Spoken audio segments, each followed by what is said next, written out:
scene. We've got one of our learned colleagues from the elite game in Karl Dickson, who's kindly given up his time to come and talk about it this evening. You'll know Karl Dickson, when he retired from playing, went on the PGMOT in 2017. He's refereed Championship, Premiership, and indeed on the world stage. So without further ado, good evening, Karl. Thank you for your time this evening. Thanks for everybody. It's a nice little trip down memory lane.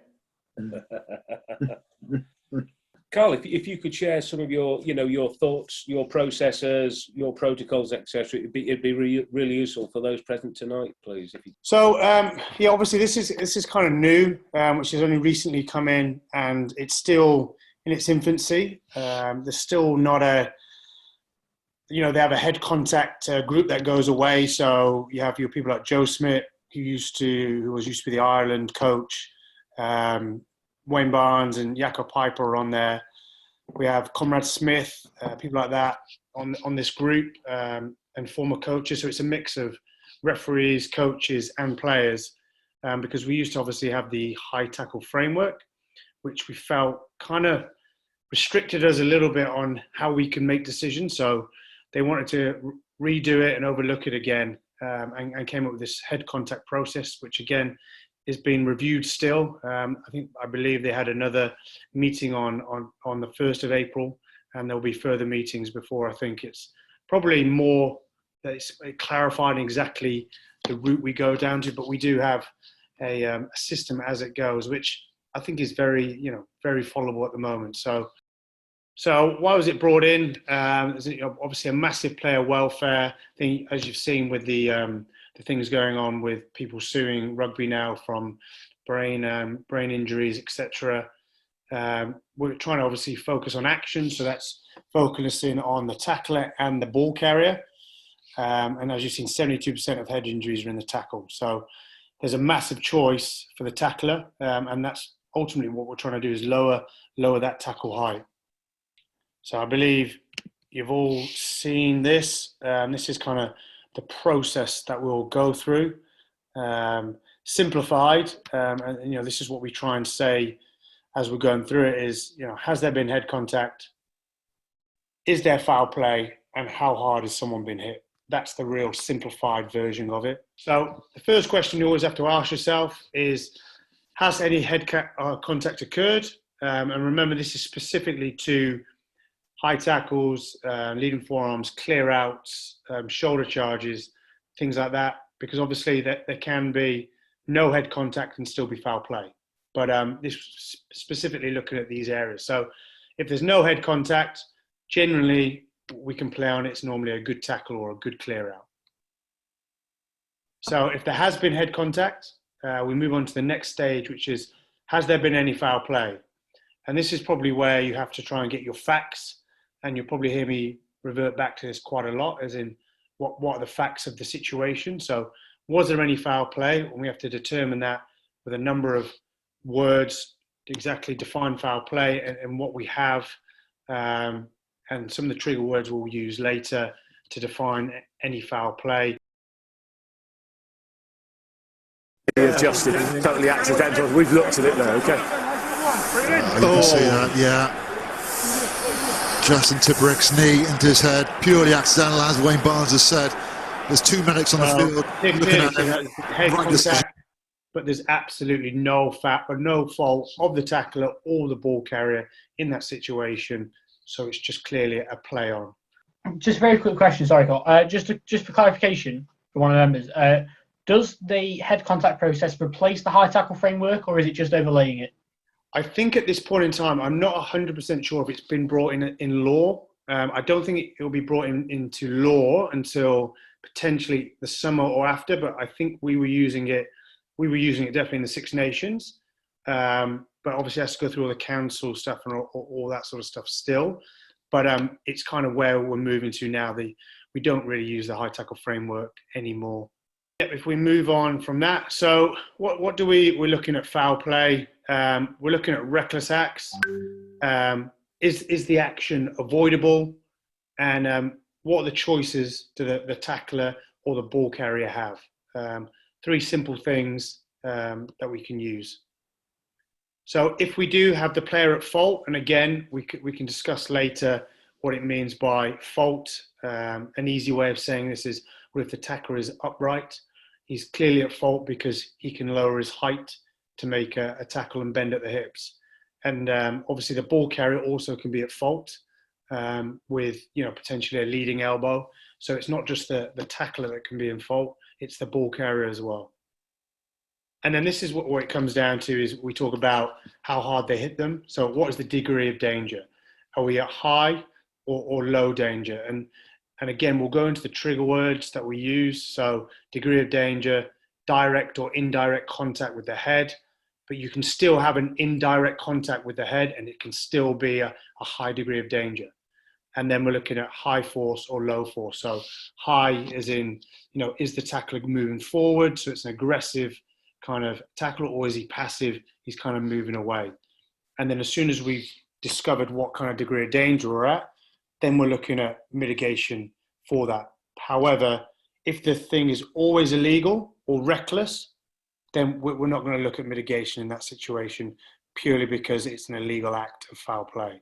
So you're looking at a shoulder charge to the head, or a shoulder charge into the tackle, or shoulder charge into the ruck, which makes direct contact with the head. That's something we wouldn't mitigate. So things that we can mitigate is, what's the line of sight for the player? Has he been, has the player gone across him, which has changed. So therefore the ball carrier has changed in that split second where the players come. So we can look at that sort of things. We look at line of sight more so probably from kick chase, clear outs. You can get in tackles if it's almost a rush defense off the line, where you get that clear line of sight, but it's more so when you get that kick chase and potentially people are in front of you and things change last minute. Sudden or significant drop or movement, so such as a sidestep or someone being tackled from behind, or they've been dropping the ball and going to collect it. We don't look as a brace in action as a significant drop. You're looking at a clear attempt to change height, so bend at his hips and making a good tackle is what we want to see. Level of control, are they coming off the line really hard? Are they coming into the tackle with control, or are they just coming off to, as we say, like try and smash someone? Are they upright? And then, as discussed, passive or dynamic sort of tackle. So is that a passive or an aggressive tackle? Just a very quick one from me, Carl. Sorry. Obviously, as you mentioned, we've been seeing this being used in the Six Nations, and we've seen on TV, maybe 2 or 3 minutes of deliberation and debate. But on a regular Saturday down at Nottingham Casuals, we've got a millisecond to make that call. So it's just a sort of how we might deal with that on a grassroots Saturday.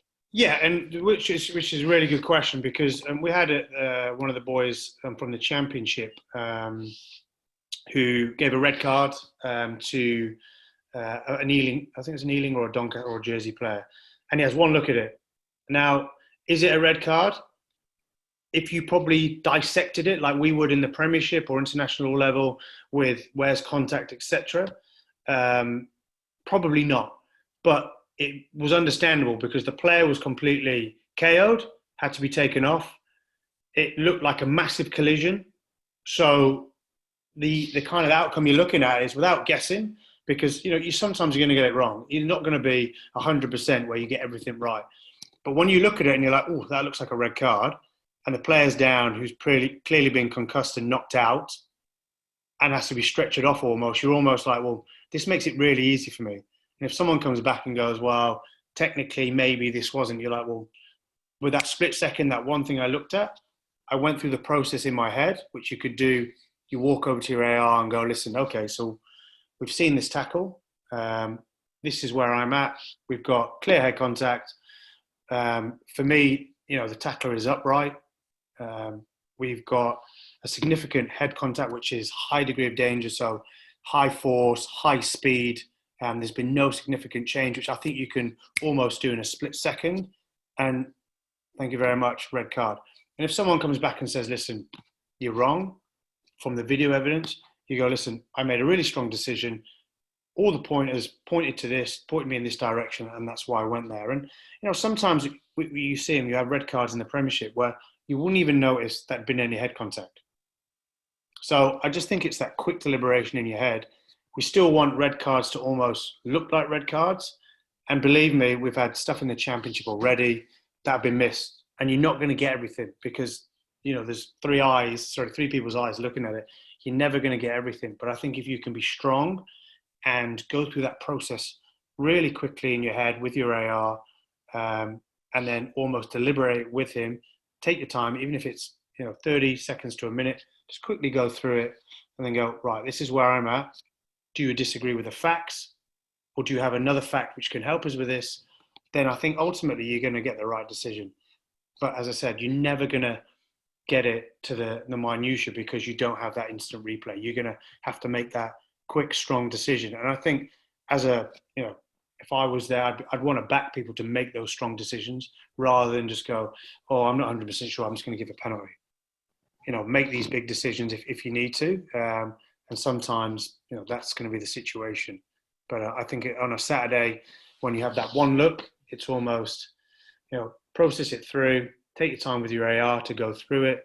And normally if a guy's, we look at it KO'd on the floor, you're probably looking at a minimum yellow card because, someone's not going to be on the floor KO'd if they've not been tackled and been hit in the head. But again, you can have a situation where it's completely legal and they've been hit in the head and you might yellow card them because your facts tell you this is what I've seen. So I think you've just got to be strong in what you're doing at the weekend. And sometimes you're going to be wrong. And even at the Premiership or international level, my facts can differ to someone else's facts. So it's just about having that in your head and processing it the way you can. That's brilliant. Cheers, Carl. Yeah, so going into trigger words. So no fault. And this would be an example of, probably the goal line situation where you've got a pick and go. Two people go really low. So there's a sudden drop in height from the ball carrier. There's a drop in height from the tackler. You might get that head contact. There's clearly no fault because they're both at a nice low level. There's been no time to adjust because it's that quick pick and go. It might even be aggressive, not necessarily passive, but you're going to get that head contact and there's clearly no fault of the tackler. And there was probably a great example in the Claremont-Gloucester game where Andrew Brace was refereeing and someone was tackled from behind as he almost fell into the tackler's arm, shoulder, even though it was passive. Great decision, no foul play, because we're going to have those situations. So no fault, low danger. So as I mentioned before, we still can have indirect contact and still have a red card and it'd be high danger. But the majority of times you're going to look at indirect contact as that contact takes the force out or the force out of the tackle or the clear out, which then potentially rides up. Low force, low speed, passive, and then obviously in a head contact, head on head, no leading head, shoulder, forearm. So low danger is pretty simple. And then going into high danger, these are the ones that are kind of really, really sort of simple when you have that direct contact to head, lack of control, almost they're sort of just reckless coming into the tackle, high speed, upright or making a really aggressive tackle, leading with the head if they're for a head contact situation like head on head, and then a swinging arm which has never really changed. So that I think the red cards normally are a lot more simple with these sort of things.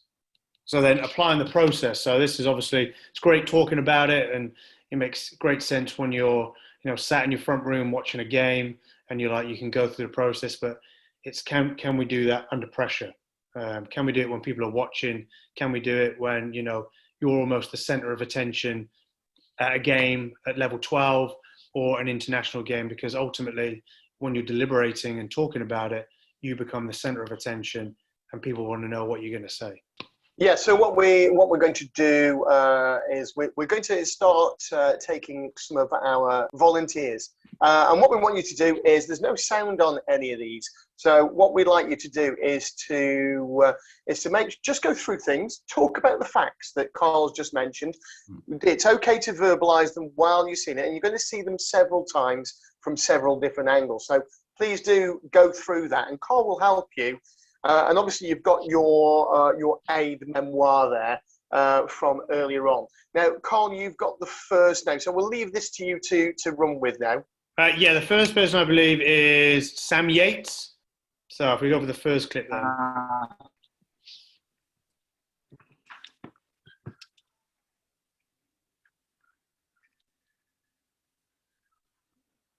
Says head-on-head contact from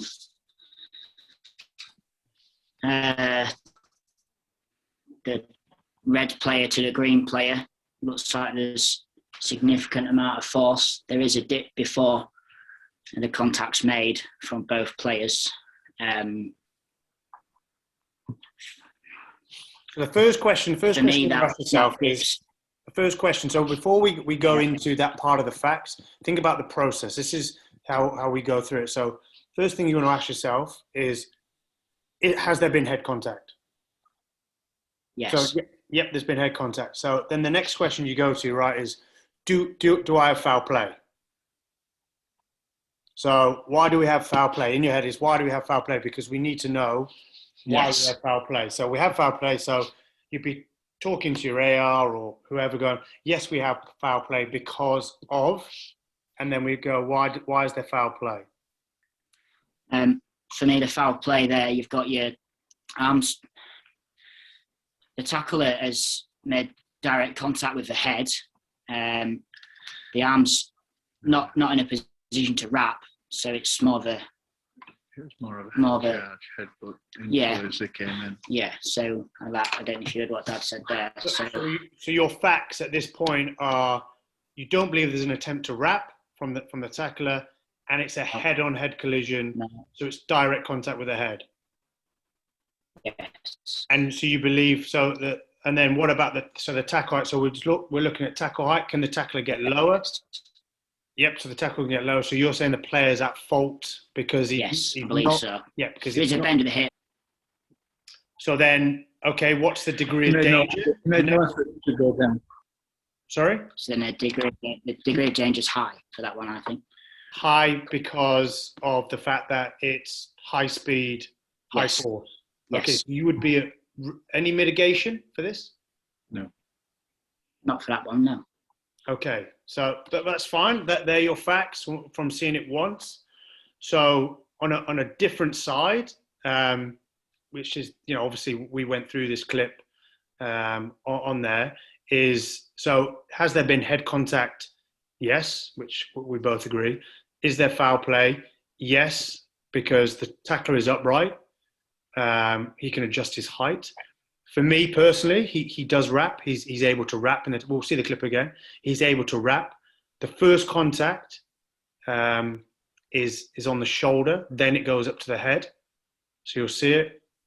So he is at fault though, because he's rushed out the line.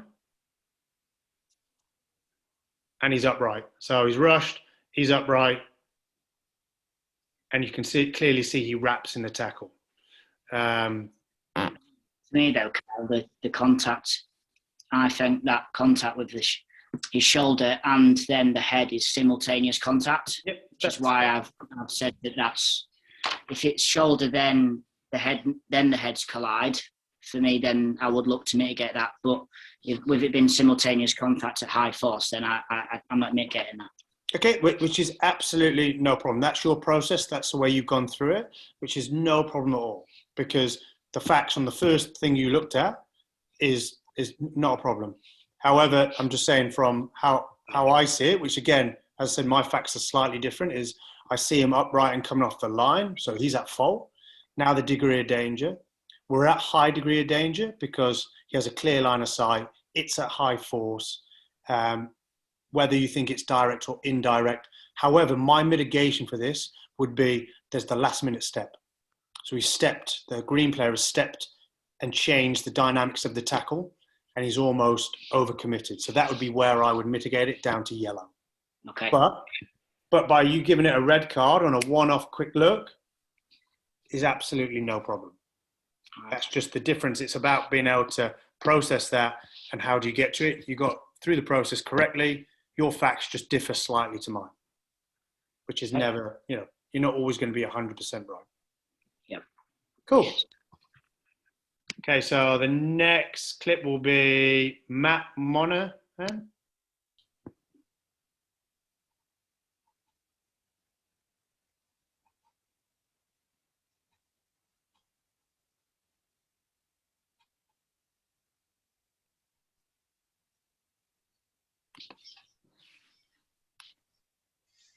Thoughts going through the process? In terms of line of sight, I think it differs from the previous one because the action's a bit tighter. So if I'm just going to be, sorry, if I can stop you just where, so think about the process. Think about where we are. Whenever we go through this, always think, do we have head contact first? Then Yes, we go to fault and then how hard. So always start in that way rather than looking at mitigation and force straight away. We always start at the start of the process. Okay, so yes, there was head contact. Force, I would say medium force because of the range that the. So again, so I apologise for stopping you, but again, so we've got head contact. Yeah. Have we got fault? Is there foul play? That's the next question. Do we have foul play? In this case, I don't think so. Fekitoa is up high, but I think that the movement of the attacker makes it more of an accidental collision than a foul play incident. So then straight away from there, you would be on play on. Yes. Okay, which again is, do you know what? We had a big debate over this, obviously at Twickenham. However, we look at it which seems really, I guess, unfair in a way sometimes, but this is the world we live in at the moment, is the fact that, yes, there is head contact. Is Fekitoa at fault? Yes, he is, because he's upright. It's avoidable. The tackle is avoidable because he can get lower. And then we're moving on to force and, degree of danger. Well, obviously it's passive. He's stationary. So this is something we'd just penalise. It seems a bit harsh, but that's where we probably need to be in this situation. On a Saturday, with one look at it, you're probably playing on, and I wouldn't blame you, because you're like, I don't really see too much fault there. But when you actually dissect it in that situation, he's upright, Fekitoa is upright in the tackle, so therefore he's at fault. It's clearly avoidable, but the force and everything is low. Okay. Does that make sense? Yeah, absolutely. Thank you. Third. So who up? James Herbert.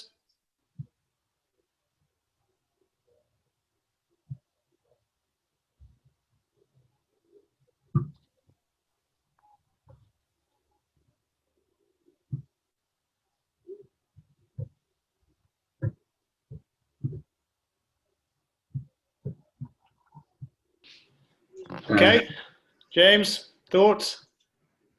So there has been contact with the head. It's another head clash. The defending player is at fault, and there is foul play because he is upright and makes direct contact to the head. Is there any mitigation? The white player was leaning slightly forward, but I don't think this changed over the course of the contact. And the defender had a clear line of sight into the player, and could have gone a lot lower. So I think it's a red card. Okay, so we went through, which is perfect. You went through the first bit, which head contact. So we move on to the next. Player at fault, described really well with what you said. The next bit we missed before we went to mitigation was, what was the level of danger? I think it's a high degree of danger. It was at speed, and it was direct contact with the head. Okay, that's your facts. That's no problem at all. I can't disagree with your facts in what you've said. My only sort of caveat to that would be, if it was at such high speed, high danger, this would be a better question. If you saw that on Saturday, would you red card it from one look? No, all the angles, just one look. From one look, probably not. I think from one look, most of us would probably play on because we'd have no idea. So that's where you probably, because you've had that replay, like he has a clear line of sight. Yes, he has his come, but again, where my fact's slightly different to yours, which is not an issue, is you get that change of direction from the white player, which changes the dynamics of the tackle. And obviously, yes, it is an aggressive tackle, but the player continues to move forward. It's almost the tackler comes off worse. So you could almost argue that it is not as high danger as you need it to be. But your facts are, I can't argue with them. If on a day you red carded someone because that was your facts, I can't argue that because I can't disagree. But it's the mitigation part where I'd be like, well, can we mitigate this down? And the step at the end, that change, is where I personally would mitigate it down. Perfect. Carl, just got a quick question for you. Yeah. How do you view the difference between an upright tackle attempting to rip the ball versus foul play and the ability to go low? So this is what we're trying to do. We're obviously trying to lower the tackle. If you go high and you get it wrong, then that's the risk you're going to have to take. So if you come in really high and go to rip the ball and your head hits his head and it's from a distance and all the rest of it, and you're looking at that, then you have potential to be sanctioned on that.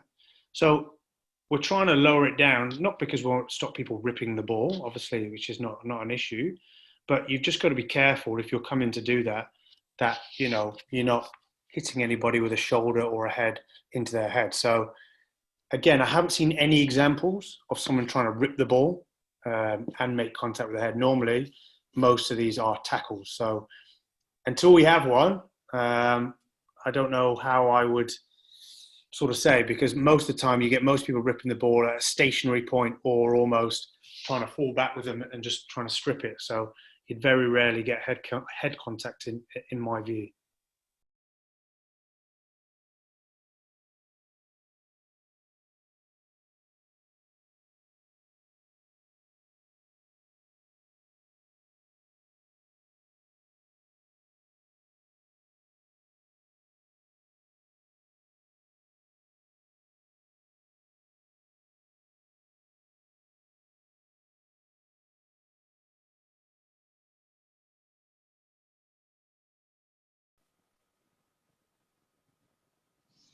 So, thoughts? So starting off, do we have head contact? Yes. Is that foul play? Yes. I'd say there's a high degree of danger. So, so roll it back. Just roll it back. So we do have foul play. Why? Yeah. We've always got to remember when we explain it, you've got to tell me why we have foul play. So why do we have foul play? The tackler makes direct shoulder contact to the head. Yep, and because we can have direct shoulder contact to the head, but if he's in a he's upright, he's always upright. So there's the key thing. He's upright, so the situation is avoidable because he can get lower. So then we start to look at the tackle player. He's been hit first before the head contact. However, for me, if anything, it's made him rise up more, and the bend in his legs, if he was any higher, then the contact wouldn't have been with the top of the head, it would have been with his temple. So for me, there's also no attempt to wrap from the defending player, so for me, I'm getting red card there. Okay, because so again, we're looking at, foul play, perfect, then we're looking at, remember, we go to degree of danger. So high degree of danger. There's no attempt to wrap, but it's a high speed collision as well. Yeah. So your facts are simply, you could almost get to, because you've said there's no attempt to wrap and you've got that direct, you've got, yes, we have head contact. Do we have foul play? Yes, we do, because this player has made direct contact with the head and he's always illegal. He's not making any attempt to wrap. So therefore, it's highly reckless and there will be no consideration of mitigation in the situation. So I'll be a red card. So perfect. Just a quick follow-up from the last question I asked. There's just one clarification on it. Obviously, it's going from it's sort of that debate of the coach tactic versus player error. Well, I think, as I said, it's the coach's responsibility to coach the players, to drop their tackle height and all the rest of it. So when we're looking at a rip, obviously you get the, a lot Ireland used to do, where they get like the choke tackle and all the rest of it.